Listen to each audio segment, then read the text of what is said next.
Welcome back to the New York Times Close-Up. Joining us now, the writer Jane Ziegelman, the author of 97 Orchard, an edible history of 5 immigrant families in one New York tenement. The tenement in question, which is now the Tenement Museum on the Lower East Side.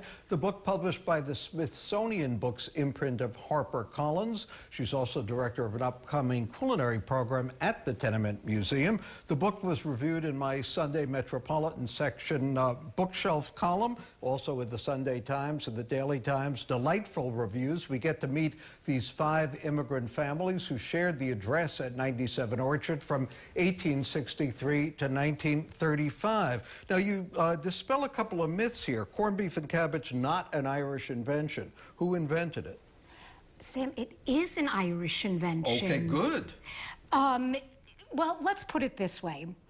A lot of people ate corned beef and cabbage. A lot of people eat bread. You know, we can't attribute bread and butter to a particular ethnic group, but there was some kind of funny movement.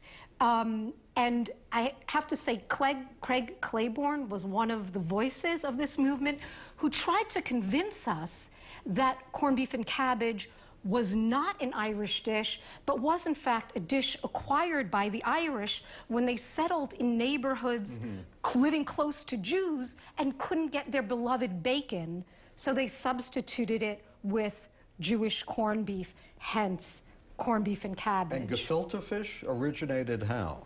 Gefilte fish is not an intrinsically Jewish food.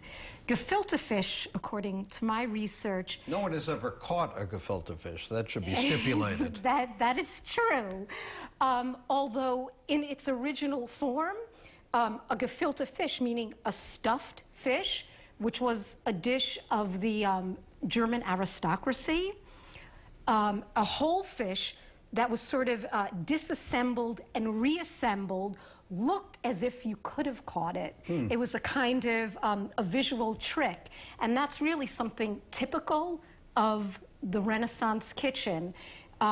Jews, like many other foods, borrowed it from the Gentile kitchen and sort of invested it with their own distinct iconography. Jane, one of the things that's so interesting about the book is you use 97 Orchard as a starting point, then you venture around the city, also to Ellis Island, and talk about how new immigrants were fed. There was wide variety in what they received when they were processed there, many of them having to stay overnight or even longer.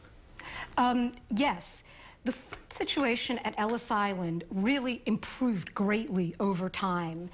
And there was a lot of criticism leveled at Ellis Island, particularly by the immigrant press.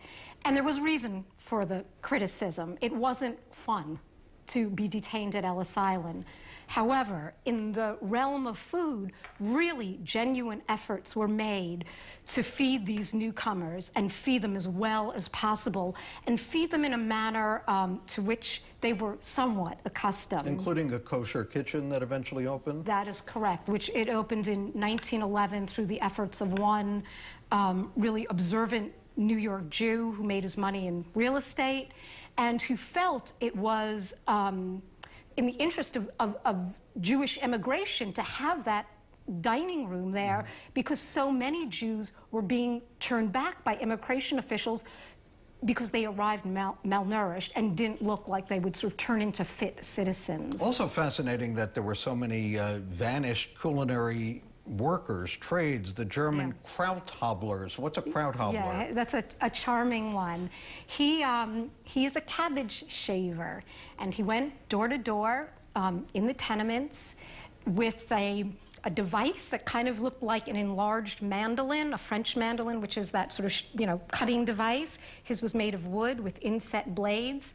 And he went from one German household to another, shaving cabbage for sauerkraut, and the cost was a penny a head. This must have been a great book to research. What is the best food you discovered in writing this book that you didn't know about before or hadn't tasted before?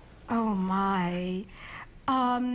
I'll tell you the truth. Some of the best foods, the foods that sort of triggered or fired my imagination, are not necessarily the foods I want to eat. One thing I discovered was the tremendous use of organ meats, particularly in the Jewish diet. And an organ meat dish that really sort of did it for me was lung strudel. Well, I don't want it. Thanks for not bringing any along.